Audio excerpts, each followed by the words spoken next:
Hello students, मैं प्रवीण कुमार रुक्मिणी प्रकाशन के डीआरडीओ क्वेश्चन गाइड के साथ डीआरडीओ क्वेश्चन गाइड के सेट नंबर 11 के जीएस के क्वेश्चंस को हम लोग डिस्कस करेंगे।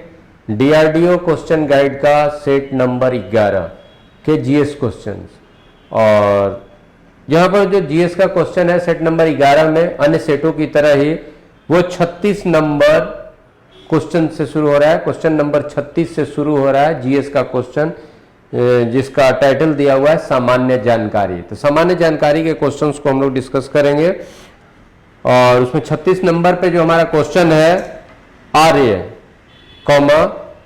पूर्वों के साथ अपने संघर्ष में सफल रहे क्यों, या क्यों किए। फिर वो उनके यानी क्वेश्चन है कि आर्यों का नॉन आर्यन के साथ जो टकराव हुआ, संघर्ष हुआ, उसमें आर्यों की जीत हुई, आर्य सफल रहे और नारियों को पराजित किया क्यों।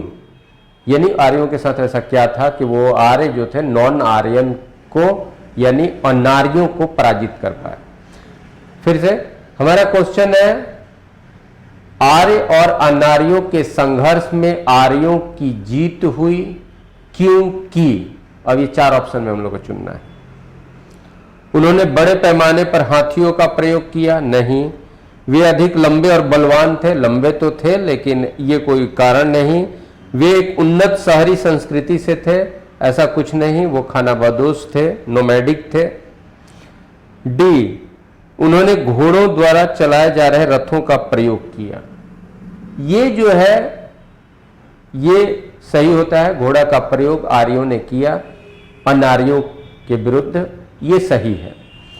तो पहले आंसर इसमें से 36 का आंसर जो ए बी सी डी जो 4 ऑप्शन में हमारा क्या होगा, तो ये जो अवेलेबल आंसर्स हैं, जो दिए गए आंसर्स हैं, सॉरी ये जो दिए गए ऑप्शंस हैं, सॉरी जो दिए गए ऑप्शंस हैं उसमें आंसर क्या होगा, कौन सा ऑप्शन, डी होगा। तो 36 का आंसर डी, 36 का आंसर इसमें हो जाएगा डी। देखिए आर्य सभ्यता भारत की दूसरी प्राचीनतम सभ्यता है। भारत की प्राचीनतम सभ्यता हड़प्पा सभ्यता, और हड़प्पा सभ्यता के बाद आर्य सभ्यता। आर्य सभ्यता का काल हम लोग 1500 ईसा पूर्व से आरंभ मानते हैं, 1500 ईसा पूर्व से, और 1500 ईसा पूर्व से 600 ईसा पूर्व तक, जिसका 2 चरण होगा। 1500 ईसा पूर्व से 1000 ईसा पूर्व, और दूसरा चरण होगा 1000 ईसा पूर्व से 600 ईसा पूर्व। यानी आर्य सभ्यता के 2 चरण।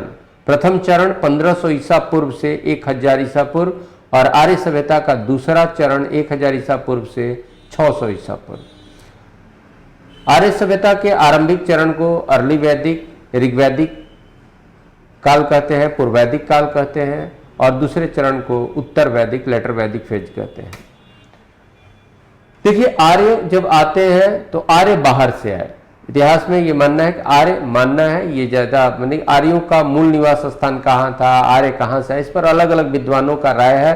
लेकिन सर्वाधिक मान्य जो मत है वो मैक्स मूलर का है, जिसने कहा आर्यों का मूल निवास स्थान मध्य एशिया था, और मध्य एशिया से वो ईरान इराक क्षेत्र होते हुए भारत है 1500 ईसा पूर्व में। तो 1500 ईसा पूर्व में, और भारत जब उत्तर पश्चिम भारत में सिंध घाटी क्षेत्र में पहुंचते हैं तो वहां के मूल लोगों के साथ आर्यों का संघर्ष होता है, और यहाँ के मूल लोगों को जो यहाँ पहले से थे आर्यों ने उनको नॉन आर्यन कहा, अनार्य कहा। तो आर्य अनार्य संघर्ष की चर्चा वेद में भी है।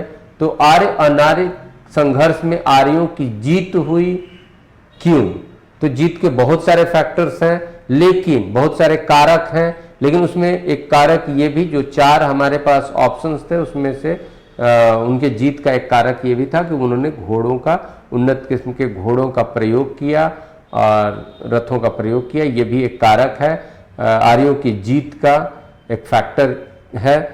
तो 36 का आंसर डी होता है। अब नेक्स्ट है हम लोग का 37 नंबर क्वेश्चन, चोल राजाओं का शासन कहाँ था। तो चोल राजा दक्षिण में, और चोल राजाओं का शासन कहाँ था, दक्षिण में तमिल, आंध्र, केरल, बंगाल, ये जब है तो चोल राजाओं का, इनमें से आप तमिलनाडु, चोल तमिलनाडु, चोल राजाओं का, तमिलनाडु, केरल में केरल पुत्र चेर का बात आता है। तो चोल राजाओं का शासन किस क्षेत्र में था, तो आप कहोगे तमिलनाडु में। तो चोल राजाओं का शासन तमिलनाडु में, तो 37 का आंसर ए। फिर है 38 नंबर, कृष्णदेव राय द्वारा रचित अमुक्त माल्यद किस भाषा का ग्रंथ है। अब कृष्णदेव राय विजयनगर साम्राज्य के शासक, विजयनगर की स्थापना 14वीं सदी में, एग्जैक्ट 1336 ईस्वी में विजयनगर की स्थापना 1336 ईस्वी में हरिहर प्रथम तथा बुक्का प्रथम, दोनों भाई थे, हरिहर फर्स्ट और बुक्का फर्स्ट के द्वारा 1336 ईस्वी में। और विजयनगर के शासकों में एक सबसे प्रमुख नाम है कृष्णदेव राय, और कृष्णदेव राय रचित एक पुस्तक है अमुक्त माल्यद, और ये बताना है हम लोग को कि अमुक्त माल्यद किस भाषा की पुस्तक। तो अमुक्त माल्यद तेलुगु भाषा की पुस्तक, अमुक्त माल्यद तेलुगु भाषा की पुस्तक है। यानी अमुक्त माल्यद जो पुस्तक है जो कृष्णदेव राय रचित है, उसकी भाषा क्या है, तो तेलुगु। तो 38 का आप डी करोगे, तेलुगु। अब है 39 नंबर क्वेश्चन है, डायरेक्ट ये सब तीनों क्वेश्चन साउथ से है। लिंगराज मंदिर कहाँ स्थित है, तो ये लिंगराज मंदिर भुवनेश्वर में है, लिंगराज मंदिर भुवनेश्वर में है। और ये इस मंदिर के बारे में एक जान लो, लिंगराज मंदिर कहाँ है, भुवनेश्वर में है। और ये 7वीं सदी इसका निर्माण, बहुत स्पष्ट तो नहीं लेकिन बहुत से सोर्सेज में इसको 7वीं सदी का ये मंदिर बताया जाता है। 7वीं सदी का मंदिर है, 7वीं सदी में ये बना हुआ मंदिर है। तो हम लोग का क्वेश्चन था लिंगराज मंदिर कहाँ है, भुवनेश्वर, जो ऑप्शन ए में था। भुवनेश्वर लिखा हुआ ऑप्शन ए में है, तो 39 का आंसर हम लोग का ए होता है। 39 का आंसर ए हुआ। 38 का शायद आंसर नहीं लिखे हैं, 38 का आंसर हम देखते हैं। 38 का तेलुगु डी हुआ, 38 का आंसर डी हो जाएगा, 38 का डी, और 39 का आंसर ए। नेक्स्ट हम लोग 40 नंबर क्वेश्चन, दिल्ली स्थित राजघाट किसकी समाधि है। दिल्ली में कुछ प्रमुख लोगों की जो समाधि है उसका कुछ अलग अलग नाम है, और इम्पॉर्टेंट है, जीएस में वो क्वेश्चन कभी कभी पूछता है, कभी कभी सभी समाधियों का नाम देता है, कुछ इधर नाम और इधर पर्सनालिटी का नाम देता है, बोलता है मैच कीजिए, या कौन सही मैच नहीं है। तो यहाँ पूछा है दिल्ली में, सीधा क्वेश्चन है, राजघाट किसके समाधि स्थल को, दिल्ली में किसके समाधि स्थल को राजघाट कहा जाता है, तो वो बापू के यानी महात्मा गांधी के समाधि स्थल को राजघाट कहा जाता है। राजघाट किसका समाधि स्थल है, महात्मा गांधी का। तो 40 का आंसर हम लोग का बी हो रहा है, 40 का आंसर बी। और उसमें और भी नाम है कि महात्मा गांधी का, कि इंदिरा गांधी का, कि राजीव गांधी का, तो जवाहरलाल नेहरू का। तो इन सबके समाधि स्थल का क्या नाम है, ये आपको याद करना होगा। कि अभी तो राजघाट पूछा, फिर दूसरे बार कुछ पूछ सकता है, फिर जैसे हमने कहा कि कभी मिलाने के लिए, सुमेल करने के लिए पूछ सकता है। तो जैसे जवाहरलाल नेहरू तो शांति स्थल हो गया, राजीव गांधी का वीर भूमि स्थल कहा जाता है, इंदिरा गांधी का शक्ति स्थल कहा जाता है, तो शांति स्थल, वीर भूमि स्थल और शक्ति स्थल। तो जवाहरलाल नेहरू का शांति स्थल हो गया, राजीव गांधी का वीर भूमि हो गया, और इंदिरा गांधी का शक्ति स्थल हो गया, महात्मा गांधी का राजघाट हो गया।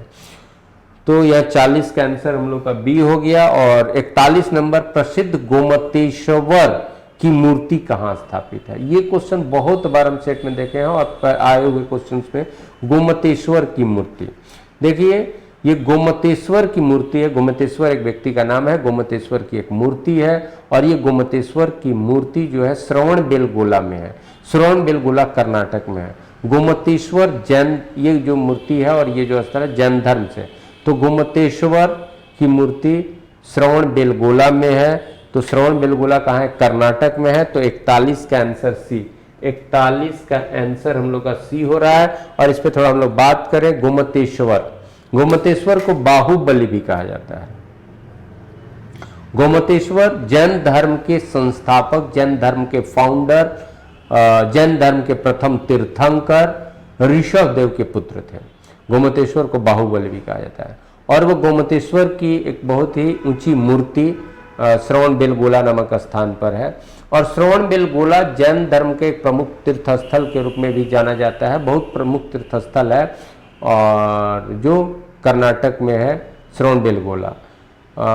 ये भी है कि मौर्य शासक, मौर्य वंश का पहला शासक चंद्रगुप्त मौर्य जैन धर्म का अनुयायी हुआ था, और जैन धर्म का, और अपने जीवन के अंतिम चरण में फिर वो जैन मॉन्क हो गया, जैन सन्यासी हो गया, और अपने बेटा बिंदुसार को गद्दी दे करके फिर वो जैन सन्यासी के रूप में दक्षिण भारत श्रवणबेलगोला चला गया, जहाँ पर उसकी मृत्यु भी होती है, वो अपना शरीर त्यागता है, निर्वाण प्राप्त करता है, तो वो चला जाता है श्रवणबेलगोला। तो श्रवणबेलगोला से क्वेश्चन रहता है, और ये भी क्वेश्चन हो सकता है चंद्रगुप्त मौर्य दक्षिण भारत में कहाँ गया था, श्रवणबेलगोला।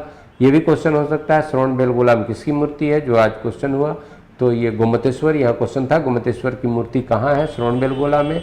ये भी क्वेश्चन हो सकता है कि गोमतेश्वर कौन थे, तो गोमतेश्वर या किस धर्म से संबंधित पर्सनालिटी का नाम है गोमतेश्वर, तो ये जैन धर्म के गोमतेश्वर कौन थे, तो जैन धर्म के प्रथम तीर्थंकर ऋषभदेव के पुत्र थे। गोमतेश्वर को बाहुबली भी कहा जाता है। बाहुबली या गोमतेश्वर की मूर्ति कहाँ है, तो श्रवणबेलगोला में। तो 41 का आंसर हम लोग का सी हो गया। अब 42 नंबर क्वेश्चन है। एक तरफ कुछ लोकल विंड, इसको स्थानीय पवन कहते हैं, स्थानीय पवन दिया हुआ है, और फिर दिया गया कि ये पवन किस स्थान का पवन है ये, तो जिसमें दिया है मिस्ट्रल, मिस्ट्रल फ्रांस का, ये सही है। इसमें है कि जो सुमेलित नहीं, सही जो सुमेलित नहीं है, मैच नहीं है, वो हमको चुनना है। तो मिस्ट्रल फ्रांस का सही है, यामो जापान का सही है। फिर मैं सिरक्को ऑस्ट्रेलिया दिया हुआ है, गलत है। सिरक्को जो है वो ऑस्ट्रेलिया का नहीं है, ये गलत है, मैं बता रहा हूँ। और खमशीन जो है नीचे दे रहे हैं, खमशीन ये मिस्र का, इजिप्ट का, ये भी सही है। ये जो सिरक्को है, सिरक्को ये सहारा डेजर्ट से मेडिटेरेनियन सी की तरफ, और सहारा डेजर्ट का अफ्रीका के उत्तर मध्य में सहारा डेजर्ट। तो सहारा डेजर्ट जो विश्व का सबसे बड़ा डेजर्ट है, विश्व का कौन सा, ट्रॉपिकल डेजर्ट में सबसे बड़ा ट्रॉपिकल डेजर्ट है, ट्रॉपिकल और टेम्परेट दोनों में, क्योंकि कोल्ड डेजर्ट में तो पूरा आर्कटिक हमारा आ जाता है, और अंटार्कटिक मैंने जो हमारा ध्रुवीय क्षेत्र है वो आ जाते हैं। इसलिए ये जो उष्ण मरुस्थल में, उष्ण और शीतोष्ण मरुस्थल में सबसे बड़ा मरुस्थल सहारा मरुस्थल, ये आपसे पूछेगा विश्व का सबसे बड़ा मरुस्थल, तो सहारा मरुस्थल। तो मरुस्थल शीत मरुस्थल भी हो सकता है, उष्ण मरुस्थल, तो उष्ण और शीतोष्ण मरुस्थलों में सबसे बड़ा मरुस्थल सहारा मरुस्थल। तो ये सहारा मरुस्थल कहाँ है, तो अफ्रीका में। सहारा मरुस्थल कहाँ है, अफ्रीका में। और सहारा मरुस्थल किस तरह का मरुस्थल है, तो उष्ण मरुस्थल है। तो सहारा मरुस्थल यानी सहारा क्षेत्र से भूमध्य सागर की तरफ, भूमध्य सागर आप देख रहे हैं, अफ्रीका के ऊपरी भाग में जाओ, भूमध्य सागर, तो भूमध्य सागर अफ्रीका के ऊपर में और यूरोप के दक्षिणी में, यानी अफ्रीका के उत्तर में, अफ्रीका के बाद उत्तर में भूमध्य सागर और यूरोप के दक्षिण में भूमध्य सागर। तो ये अफ्रीका से भूमध्य सागर की तरफ वहाँ जो एक पवन का बहाव होता है, उसको हम लोग, विंड का बहाव होता है, उसको हम लोग, वहाँ पर का नाम है सिरक्को। तो सिरक्को कहाँ का है, तो सहारा रेगिस्तान से भूमध्य सागर की ओर, और यहाँ है ऑस्ट्रेलिया। तो सहारा, भूमध्य सागर, ऑस्ट्रेलिया, ये कहीं से कोई तुक नहीं है, तो ये बेमेल है, यानी यहाँ पर सही मैच्ड नहीं है, वही हमको चुनना था। तो सिरक्को ऑस्ट्रेलिया ये गलत है। तो ये आंसर ये कि सिरक्को, मैंने ये इंफॉर्मेशन कि सिरक्को कहाँ, तो सहारा डेजर्ट से मेडिटेरेनियन सी यानी भूमध्य सागर की तरफ। तो सी, 42 का आंसर सी हो जा रहा है, 42 का आंसर हम लोग का सी होगा। और 43 नंबर क्वेश्चन है प्रति चक्रवात की विशेषता, एंटी साइक्लोन। साइक्लोन यानी चक्रवात क्या होता है, चक्रवात क्या होता है कि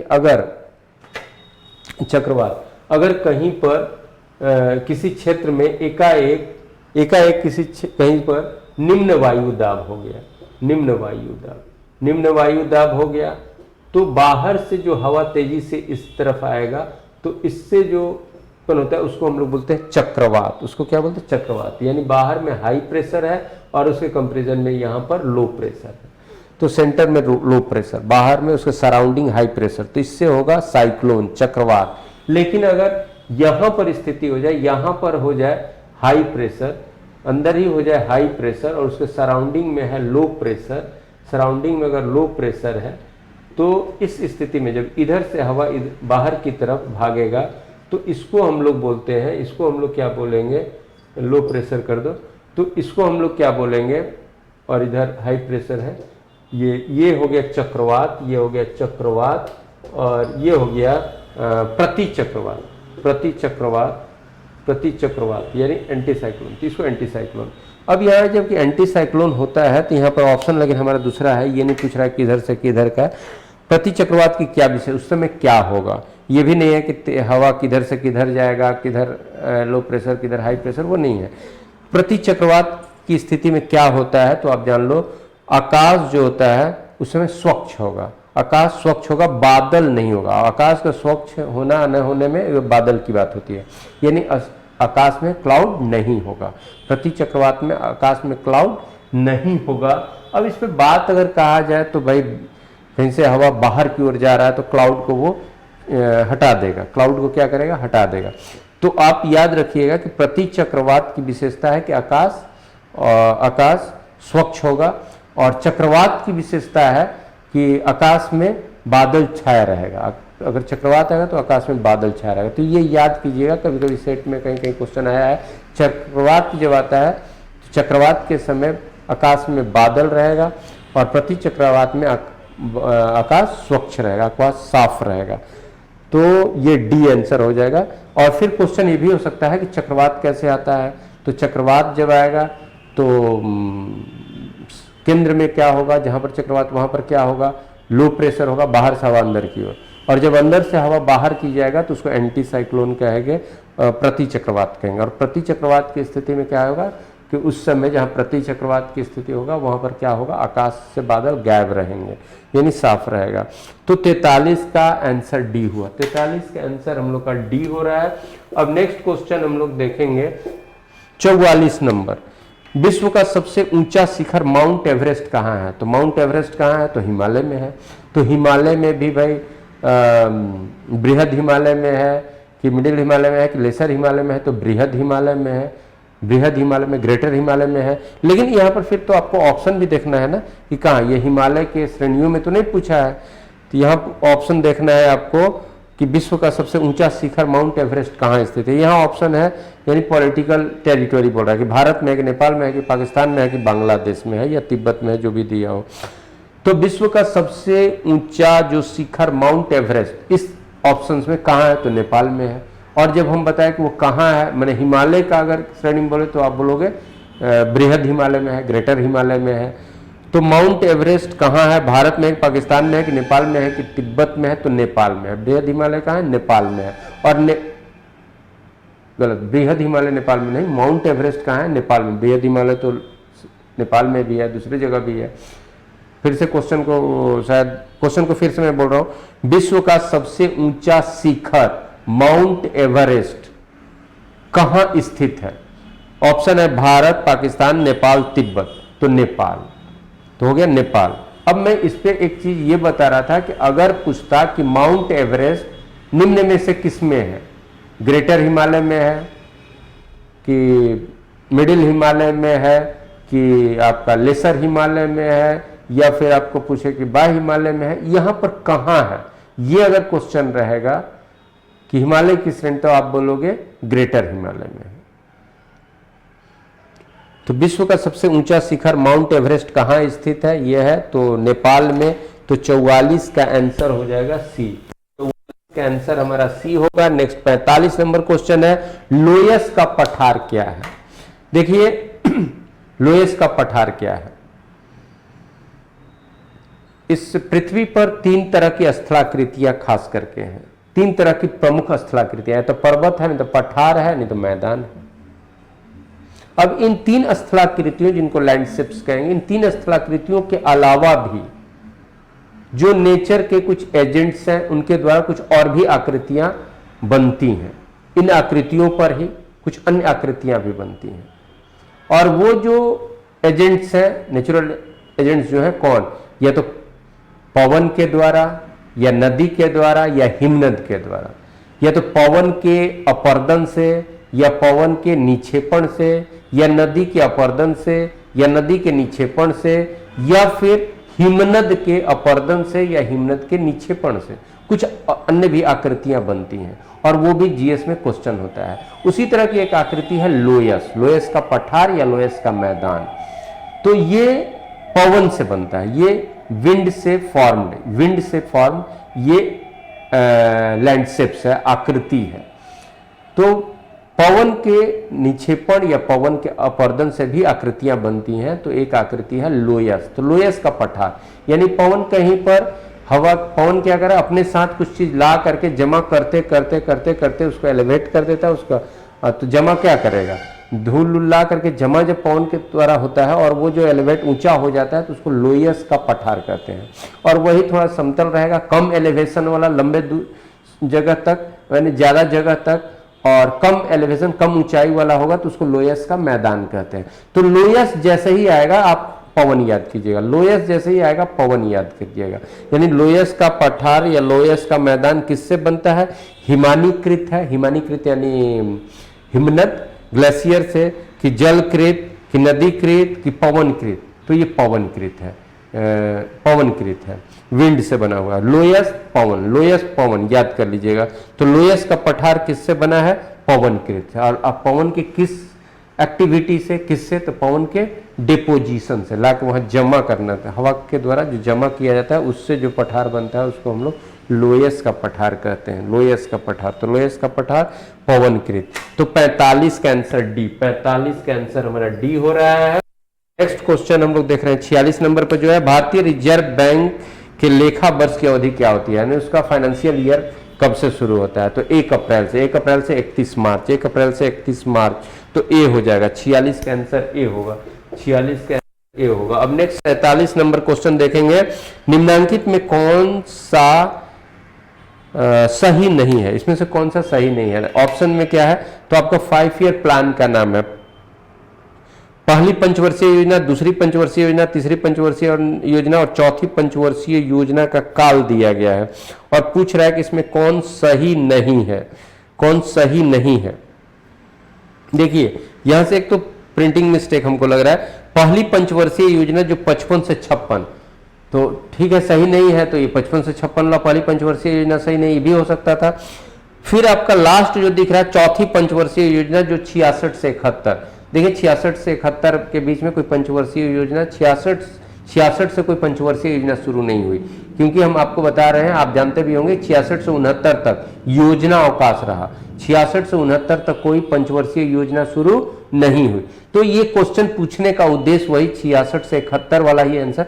यहां पर प्रिंटिंग मिस्टेक लग रहा है, पहली पंचवर्षीय योजना जो 55 से 56 का आ गया है वो आप थोड़ा सुधार लीजिए, 1951 से 56 वो प्रिंट होना चाहिए, 1951 से 56, तो वो सही हो जाएगा। और चौथी ही पूछना चाहिए, क्योंकि ज्यादातर क्वेश्चन में वही प्लान जो योजना अवकाश, प्लान हॉलीडे का जो समय है उसी को पूछता है कि इस समय कोई पंचवर्षीय, क्योंकि सबके कॉन्सेप्ट में है कि भाई 66 से 69 तक तो कोई पंचवर्षीय योजना होगा नहीं, तो जो जिसको ये जानकारी है वो तो उससे रिलेटेड ऑप्शन को तुरंत सेलेक्ट कर लेगा, तुरंत उसको निकाल लेगा। तो उस उद्देश्य से ही पूछा गया है। यहाँ पर ऑप्शन ए में जो 1955 से 1956 लिखाया गया है, देयर शुड बी, वहां होना चाहिए 1951 से 56, 1951 से 56, वो हमारा प्रिंटिंग मिस्टेक है, वो 1955 वाले की जगह पर 1951 कर दीजिए। बाकी डी आपका आंसर इसमें हो जाएगा। मैं अब इस पर थोड़ा बात कर लेता हूं। आप देख रहे हो कि भारत में जो पंचवर्षीय योजना का शुरुआत हुआ और प्रथम पंचवर्षीय योजना, तो हमारी पहली पंचवर्षीय योजना चली, एक दिन मैं और डिस्कस किया था, 1951 से 56, ये पहला हो गया first 5 year plan, first 5 year plan. Second हमारा एकदम कंटिन्यू रहा, यानी 1956 से, और ये जब भी शुरू होगा 1 अप्रैल से शुरू होता था, 1 अप्रैल से 31 मार्च वाला फाइनेंशियल ईयर, तो 56 से 61 हो गया। फिर थर्ड जो है वो 1961 से 66 हो गया। फिर फोर्थ जो हमारा है वो 1900, हाँ अब ये देखो बाबू, यहीं पर 1966 से 1969 तक, 1966 से 1969 तक कोई पंचवर्षीय योजना नहीं चला। 1966 से 1969 तक कोई पंचवर्षीय योजना नहीं चला, और इस 3 वर्ष की अवधि को योजना अवकाश कहा जाता है। पंचवर्षीय योजना के इतिहास में इसको योजना अवकाश कहा जाता है, प्लान हॉलिडे कहा जाता है। और यही जानना आपसे क्वेश्चन से चाह रहा है। फिर आपका जो 4th शुरू हुआ, फिर 5 ईयर प्लान जो हम लोगों ने शुरू किया, जो हमारी सरकार ने शुरू की, तो 1969 से, यानी 1 अप्रैल 1969 से फिर 5 ईयर्स उसमें जोड़ दो तो ये चला आएगा कहाँ, 1974 तक। फिर जो एक 5th 5 ईयर प्लान चला वो 1974 से अनाउंस्ड जो था 1979 तक का। लेकिन यहां पर क्या होता है, कांग्रेस की सरकार 70 में चली जाती है और नई सरकार मोरारजी देसाई के नेतृत्व में पहली गैर कांग्रेसी सरकार हमारी बन जाती है केंद्र में, और मोरारजी देसाई उसके प्रधानमंत्री बनते हैं। तो वो ये 5th 5 ईयर प्लान जो चल रहा था उसको उन लोगों ने उसको ब्रेक किया 78 में, क्योंकि फाइनेंशियल ईयर आने पर ही 77 में उसको आप ब्रेक नहीं कर सकते, 78 में वो ब्रेक हुआ। तो यहाँ पर जो 5th 5 ईयर प्लान था वो 1 वर्ष पहले उसको खत्म होना था 31 मार्च 1979 को, लेकिन उसको समाप्त किया गया 31 मार्च 1978 को, 1978 को 1 ईयर पहले इसको समाप्त कर दिया गया। 5th 5 ईयर प्लान को 5th 5 ईयर प्लान को 1 वर्ष पहले समाप्त कर दिया गया। और फिर यहाँ पर जनता पार्टी की सरकार ने 1978 से 1983 के लिए 1978 से 1983 के लिए 1978 से 1983 के लिए यहां मैं लिख रहा हूं 1978 से 1983 के लिए एक प्लान जनता पार्टी की सरकार द्वारा एक प्लान जारी किया गया। जनता पार्टी की सरकार द्वारा, जनता पार्टी की सरकार द्वारा एक 5 ईयर प्लान इशू किया गया जिसे अनवरत योजना कहा गया। अनवरत योजना, अनवरत योजना नाम दिया गया। और ये अनवरत योजना को रोलिंग प्लान कहते हैं। रोलिंग प्लान कहते हैं। तो ये दोनों नाम से पूछता है, रोलिंग प्लान या अनवरत योजना का काल क्या था, यानी अनाउंस्ड काल। तो वो काल था 1978 से 1983। लेकिन फिर क्या होता है, फिर 80 में जनता पार्टी की सरकार चली जाती है। तो फिर कांग्रेस की सरकार श्रीमती इंदिरा गांधी के नेतृत्व में फिर कांग्रेस की सरकार बनती है। तो वो सरकार 1980 में आई। 1980 में तो 1980 में आई, तो 1980 के आरंभ में ही आई। तो फिर उन्होंने 1980 में क्या किया, फिर एक हमारा प्लान शुरू होता है, तो ये 5 ईयर प्लान, तो 1980 से 1985 के लिए। और इसका नाम जो हो गया ये 6th 5 ईयर प्लान हो गया। 6th 5 year plan, 6th 5 year plan, 6th 5 year plan यानी 6ठी पंचवर्षीय योजना। फिर उस तरह से आगे आप देखोगे। तो यहाँ क्वेश्चन जो है था हमारा 47, इसमें थोड़ा सा एक चीज है, मतलब कि वो टाइपिंग एरर है। पहली पंचवर्षीय योजना जो 1955 से 56 है, उसको 1955 की जगह पर 1951 से 56 कर दीजिए, फिर आपका क्वेश्चन ये कंप्लीट अच्छा सही हो जाता है। और तब जो डी ऑप्शन है वो चौथी पंचवर्षीय योजना का ये काल 66 से हाँ चौथी का ये 66 से 69 वाला जो 71 जो ऑप्शन दिया गया है वो गलत है। तो डी आंसर हो जाएगा। 47 का आंसर हो जाएगा डी, क्योंकि आप चौथी का देख रहे हो तो चौथी का 69 से शुरू हो रहा है। ये 66 से 69 हमारा प्लान गैप है, यहाँ पर कोई प्लान हमारा नहीं चला। इसको योजना अवकाश का काल कहते हैं, इसको योजना अवकाश का काल कहते हैं, ये याद रखिएगा। और ये जो 5 ईयर प्लान जो शुरू किया गया जनता पार्टी की सरकार के द्वारा, इस प्लान को उन्होंने नाम दिया था अनवरत योजना, रोलिंग प्लान, जो 78 से 83 तक चलना था। लेकिन रोलिंग प्लान फिर ब्रेक हो जाता है और 1980 से फिर नेक्स्ट 5 ईयर प्लान कांग्रेस की सरकार द्वारा चलाई जाती है, और वो फिर आपका 6th 5 ईयर प्लान होता है। चलिए फिर हम लोग नेक्स्ट क्वेश्चन देखते हैं। 48 नंबर क्वेश्चन, अन्नपूर्णा योजना किस वर्ष कार्यान्वित किया गया। अन्नपूर्णा यानी सबको भोजन के लिए फूड ग्रेन्स मिले, ये योजना कब से शुरू किया गया। तो ये वर्ष 2000 का योजना है, वर्ष 2000 का योजना है अन्नपूर्णा योजना। ठीक है, वर्ष 2000 का योजना है। ये अन्नपूर्णा योजना कब से शुरू हुआ, ये वर्ष 2000 का, तो ये सही है। 48 का आंसर डी हो गया। अब नेक्स्ट क्वेश्चन 49 नंबर क्वेश्चन पर हम लोग आते हैं।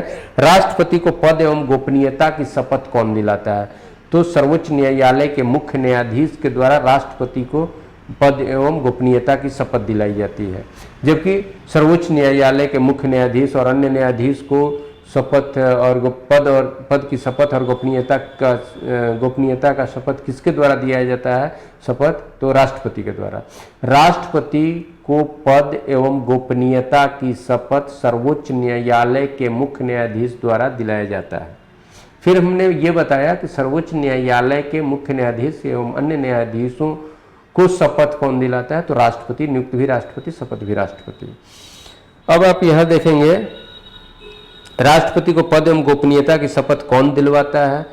तो उच्चतम न्यायालय के मुख्य न्यायाधीश। बी, 49 का आंसर बी हो गया। 50 नंबर क्वेश्चन, वर्तमान में संपत्ति का अधिकार एक प्रकार का है, तो वो कौन सा अधिकार है? मूल अधिकार है, नैसर्गिक अधिकार है, इनमें से कोई नहीं, विधिक अधिकार है। तो विधिक अधिकार है। संपत्ति का अधिकार हमारे मौलिक अधिकार के रूप में रखा गया था, जो हमारे संविधान बना मौलिक अधिकार में था। हमारे संविधान में 7 मौलिक अधिकार प्रत्येक भारतीय नागरिक को प्रदान किया गया था, 7 मौलिक अधिकार। लेकिन हम लोग जानते हैं कि 44वां संविधान संशोधन 44th कॉन्स्टिट्यूशनल अमेंडमेंट ईयर 1978 द्वारा मौलिक अधिकार में से संपत्ति के मौलिक अधिकार को मौलिक अधिकार के कैटेगरी से निकाल दिया गया। अब वो मात्र एक विधिक या कानूनी अधिकार है, अब मात्र वो आपका कानूनी अधिकार है। अब वो फंडामेंटल राइट के कैटेगरी में नहीं है, अब वो फंडामेंटल राइट के कैटेगरी में नहीं है। और पहले जब ये हमारा फंडामेंटल राइट के रूप में था तो इसका आर्टिकल स्थिति क्या था? आर्टिकल 30 में था, आर्टिकल 30 में। अब ये फंडामेंटल राइट के रूप में नहीं है, अब ये मात्र एक कानूनी अधिकार है। तो वर्तमान में संपत्ति का अधिकार एक प्रकार का विधिक अधिकार है।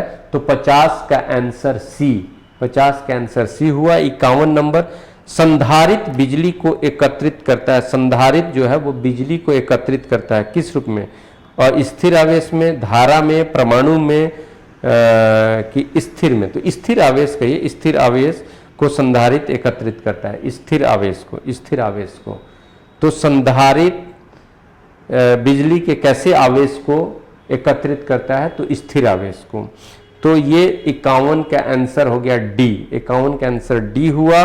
और 52 नंबर, पृथ्वी से किसी पिंड का प्लायन वेग, प्लायन वेग एस्केप वेलोसिटी। एस्केप वेलोसिटी क्या है? कि पृथ्वी से आप किसी चीज को फेंक रहे हैं ऊपर, पृथ्वी से किसी चीज को फेंक रहे हैं, यानी अगेंस्ट द ग्रेविटी अगर आप फेंक रहे हैं, पृथ्वी के गुरुत्वाकर्षण बल के विरुद्ध अगर आप किसी चीज को फेंक रहे हो, तो अगर इस वेग से आप फेंक दीजिए, वो न्यूनतम वेग जिस वेग से किसी पिंड को पृथ्वी से अगर ऊपर की ओर फेंका जाए तो वो फिर पृथ्वी पर लौट के नहीं आए, यानी पृथ्वी का जो ग्रेविटेशनल फोर्स है वो उसको अपने तरफ खींचेगा, वो खींचेगा, दोनों पिंड के बीच अट्रैक्शन फोर्स लगेगा, तो जहां ज्यादा मास है उसके तरफ टुवर्ड्स होगा।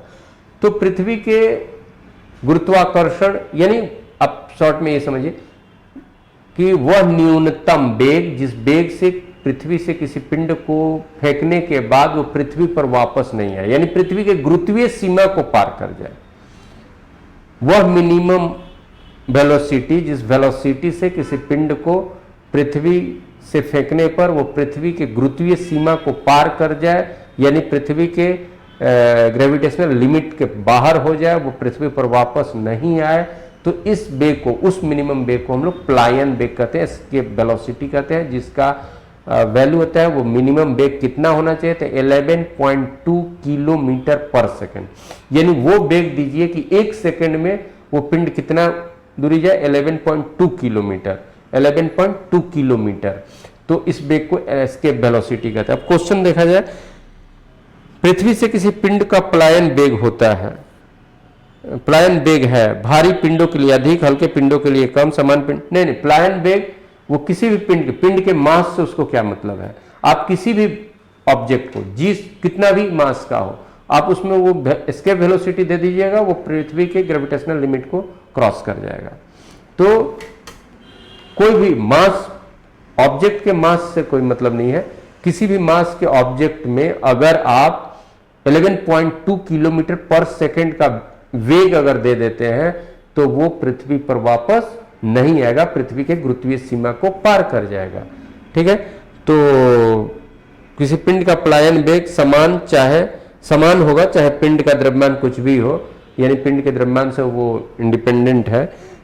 तो ये सी होगा, यानी 52 का आंसर सी होगा, 52 का आंसर सी होगा। और 53 नंबर क्वेश्चन, 52 का आंसर सी और 53 नंबर क्वेश्चन, सीने बार किसका अयस्क है? सीने बार किसका ओर है, यानी सीने बार से क्या चीज निकाला जाता है? तो पारा यानी मरकरी, सीने बार पारा का ओर है। और इंपॉर्टेंट जो हमारे तत्व हैं और उनका जो ओर है वो आप याद कीजिएगा। तो सीनेबार किसका ओर है? पारा का। या पूछे पारा का ओर क्या है? तो सीनेबार। अब यानी सीनेबार से रिफाइन करके पारा निकलेगा। अब है 54, ब्लीचिंग पाउडर का केमिकल फार्मूला या मॉलिक्यूलर फार्मूला क्या है? निम्न में से कौन ब्लीचिंग पाउडर का रासायनिक सूत्र है? तो वो है CaOCl2। ये ब्लीचिंग पाउडर आप जान रहे हैं, क्लोरीन, कहीं भी पानी को साफ करने में सबसे महत्वपूर्ण क्लोरीन होता है। तो ये ब्लीचिंग पाउडर का रासायनिक सूत्र है CaOCl2। तो ब्लीचिंग पाउडर का रासायनिक सूत्र बी में CaOCl2 है। तो ये हमारा ऑप्शन बी पर है, तो 54 का आंसर बी होता है। नेक्स्ट 55 नंबर क्वेश्चन पर आते हैं, पीने के पानी में किसको मिलाने से दांत नहीं गिरता है? यानी दांत मजबूत हो, दांत नहीं गिरे, मसूड़ा की मजबूती, तो ये दांत का क्षय नहीं हो, इसको पीने के पानी में क्या मिलाना चाहिए? तो फ्लोराइड। पीने के पानी में फ्लोराइड मिलाने से दांत का क्षय रुकता है, दांत नहीं गिरता है, दांत का क्षय रुकता है, फ्लोराइड। तो 55 का सी, ये याद रखिएगा। निम्नांकित में से किस किस्म के कोयले में कार्बन की मात्रा अधिक पाई जाती है? तो कार्बन की मात्रा जितना ही अधिक होगा वो कोयला उतना ही अच्छे किस्म का होगा, यानी उत्तम किस्म के कोयला में कार्बन की मात्रा ज्यादा होती है। जिस कोयले में कार्बन की मात्रा कम होगी वो इंफीरियर क्वालिटी का होगा, निम्न गुण का होगा, निम्न माना जाएगा। तो यहां पर है कि कौन सा, या सीधे आप पूछ लो कि इनमें से कौन सा कार्बन का क्वालिटी, कार्बन कौन सा कोयला जो है ज्यादा अच्छा उत्तम माना जाता है? तो एंथ्रेसाइड। और एंथ्रेसाइड में कार्बन की मात्रा ज्यादा है, तो एंथ्रेसाइड जो कोयला का प्रकार एंथ्रेसाइड जो है वो उत्तम होता है। एंथ्रेसाइड में सबसे ज्यादा कार्बन की मात्रा होती है। एंथ्रेसाइड, बिटुमेन्स, लिग्नाइट, इनमें सबसे ज्यादा कार्बन रहता है एंथ्रेसाइड्स में, इसलिए एंथ्रेसाइड जो कोयला का प्रकार है वो सबसे उत्तम है। क्यों? क्योंकि उसमें कार्बन की मात्रा अधिक होती है। अब है 56 का आंसर ए हो गया। 57 नंबर, निम्न में से कौन सी बीमारी वायरस जनित है, यानी वायरल डिजीज है? तो टाइफाइड, ये तो बैक्टीरियल है। बी टीबी यानी ट्यूबरकुलोसिस, ये भी बैक्टीरियल है। हैजा भी बैक्टीरियल है। हेपेटाइटिस, ये वायरल है। हेपेटाइटिस वायरल है। तो 57 का डी। यहां पर आपको सजेशन ये कि वायरल डिजीज का एक जगह और बैक्टीरियल डिजीज का एक जगह, प्रोटोजुआ से होने वाले डिजीज को एक जगह, वो करके आप याद कर लीजिए। इसमें ज़्यादा दिमाग नहीं है, आप कम से कम उसको याद कर लीजिए, क्योंकि बहुत कंसेप्चुअल में आप कीजिएगा तो एग्जाम के समय गलत भी हो सकता है, इसलिए इसको रटिए। तो 57 का आंसर डी, 57 का आंसर डी। और 58 नंबर क्वेश्चन है, निम्नांकित में कौन सा भौतिक परिवर्तन यानी चेंज तो हो रहा है लेकिन फिर से वो अपने पूरे अवस्था में लौट सकता है। कोई मॉलिक्यूलर फार्मूला नहीं बन रहा है, बन रहा है, फिर अपने पुराने अवस्था में लौटने का पूरी तरह से चांस रहता है। तो निम्नांकित में कौन सी भौतिक परिवर्तन है? लोहा में जंग लगना, ये रासायनिक परिवर्तन है। कोयला का जलना एकदम रासायनिक परिवर्तन है, क्योंकि फिर ये रिवर्स नहीं होगा। और दही का खट्टा होना, ये भी रासायनिक प्रक्रिया है। और पानी का जमना ये फिजिकल चेंज है, यानी पानी जम जाता है तो उसका कोई नया मॉलिक्यूल्स नहीं बन जाता है, और जमे हुए पानी से फिर आप द्रव की अवस्था में उसको ला सकते हैं। तो ये आपका भौतिक परिवर्तन, फिजिकल चेंज, पानी का जमना। तो 58 का आंसर बी होता है। 59 नंबर क्वेश्चन, जब दो भिन्न भिन्न व्यास की केस नली को किसी द्रव में ऊर्ध्वाधर डुबोने पर चढ़े द्रव की ऊंचाई, ये कैपिलरी एक्शन पूछ रहा है, कैपिलरी एक्शन का क्वेश्चन है। कैपिलरी केस नली, केस नली यानी बहुत पतली नली, केस की तरह जिसमें छिद्र हो उसको केस नली, यानी उसके वो जो सिलेंड्रिकल नली, जो नली है जो सिलेंड्रिकल ही होगा, उसका जो व्यास होगा वो बहुत कम होगा, बहुत कम होगा, यानी वो नली ही जो है वो केस की तरह, वो केस नली कहेंगे। तो आप देखो किसी भी लिक्विड में ऊपर में, लिक्विड की एक टेंडेंसी होती है, द्रव की टेंडेंसी होती है अपने ऊपरी तल को मिनिमाइज करना, ठीक है। तो द्रव की प्रकृति होती है अपने ऊपरी तल को मिनिमाइज करना, कम से कम में आना, और इसी टेंडेंसी के कारण द्रव के ऊपर एक टेंस फोर्स होता है जिसको हम लोग सरफेस टेंशन कहते हैं। Surface tension is a force on the surface of liquid, और ये टेंस फोर्स सभी में बराबर नहीं होगा सरफेस टेंशन। अब जब यहाँ पर फोर्स है सरफेस टेंस, यानी द्रव के ऊपर एक फोर्स है, मान लेते हैं आप पानी ही रखे हो, पानी में तो ये पानी ऐसे, यानी ये this is the tendency of liquid to minimize its upper surface, तो ये ऐसे हो गया। तो इसमें एक टेंस क्या है, टेंस क्या है, फोर्स है, और इसमें एकदम ऐसे केस नली अगर रखते हैं यानी इसकी डायमीटर काफी कम है, तो ये जो टेंस फोर्स है उस फोर्स से ही वो लिक्विड उस केस नली में ऊपर चढ़ेगा। जैसे आप जो इंजेक्ट करते हैं, जो इंजेक्शन होता है उसको अगर आप रखते हैं तो पानी के ऊपर रखते हैं तो पानी उसमें चढ़ता हुआ दिखेगा खुद ब खुद, उसके लिए कोई पंपिंग की जरूरत नहीं है, खुद ब खुद। तो क्यों, क्योंकि उसका वो बहुत केस नली है, और इसमें जितना सरफेस टेंस है ना वही टेंस फोर्स उसको ऊपर उठाने के लिए काफी है, तो ऊपर उठा दे रहा है, उसको ऊपर ले जा रहा है, ठीक है। तो ये केस जिसकी डायमीटर जितनी ही कम होगी, जिस केस नली की, मतलब केस नली का, जिस कैपिलर का जितना ही कम होगा उसमें ये टेंस फोर्स के कारण ज्यादा ऊपर तक उठेगा। अब बड़ा सा मुंह वाला अगर रख दीजिए नली यहाँ, तो उसमें पानी नहीं उठेगा, क्योंकि इस पे जो सरफेस, जो उसमें टेंस फोर्स है अब उतना ऊपर के लिए उसके लिए सुटेबल नहीं है पानी को उठाने के लिए, ठीक है। तो यहाँ पर क्वेश्चन क्या है, क्वेश्चन हम लोग देख रहे हैं, क्वेश्चन देख रहे हैं, और इसको हम लोग कैपिलरी एक्शन कहते हैं। और जैसे हम लोग बोलते हैं कि बत्ती में तेल का ऊपर चढ़ना, ये क्या है, कैपिलरी एक्शन है, यानी उसके जो पोर्स हैं बहुत कम है उस, और इस सरफेस टेंस के कारण वो ऊपर चढ़ जा रहा है।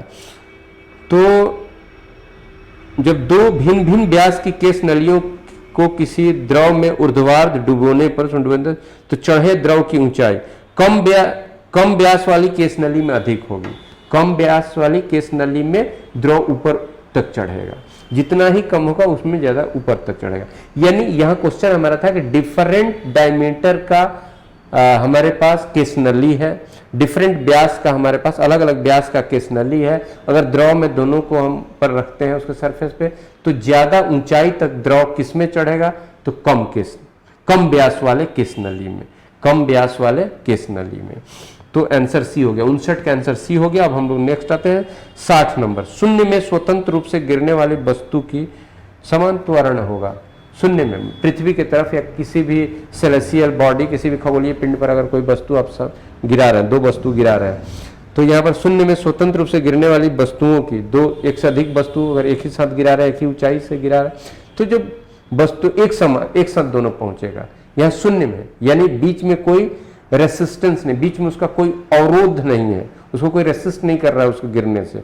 तो निर्वात में अगर किसी चीज को अगर गिराइएगा तो उसका कोई भी अलग अलग मास होगा लेकिन वो एक साथ गिरेगा, यानी उसका रेट ऑफ एक्सेलरेशन सब जगह एक होगा, क्योंकि दोनों वो किसके अट्रैक्ट हो रहा है, जिसकी तरफ गिर रहा है, तो वहां पर रेट ऑफ अट्रैक्शन क्या होगा,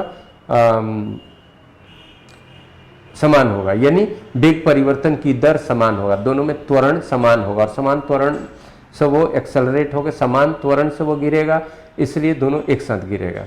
और ये क्वेश्चन पूछा ही गया है और भी पूछा जाता है कि निर्वात है और बहुत ऊंचाई से एक पत्ता गिरा दिए, एक पत्थर गिरा दिए, पहले कौन पहुंचेगा, तो यहाँ कौन पहुंचेगा, दोनों साथ में पहुंचेगा। ऐसा क्यों, लेकिन कहाँ, वैक्यूम में। अगर हमारे जैसे वायुमंडल है तो वो जो गैस है वो तो उसको रेसिस्ट करेगा ना, उसका वजन कम है, उसको रेसिस्ट करेगा, उसको रोकेगा, इसलिए उसको गिरते समय ऐसे ऐसे होते हुए गिरेगा, लेकिन जो भारी है वो जल्दी गिरेगा, ये अलग बात। लेकिन वैक्यूम हो, निर्वात है, देयर इज नो एटमॉस्फेयर, तो उस स्थिति में there is no obstruction, no resistance, तो वो क्या होगा ना, कि वो एक साथ गिरेगा।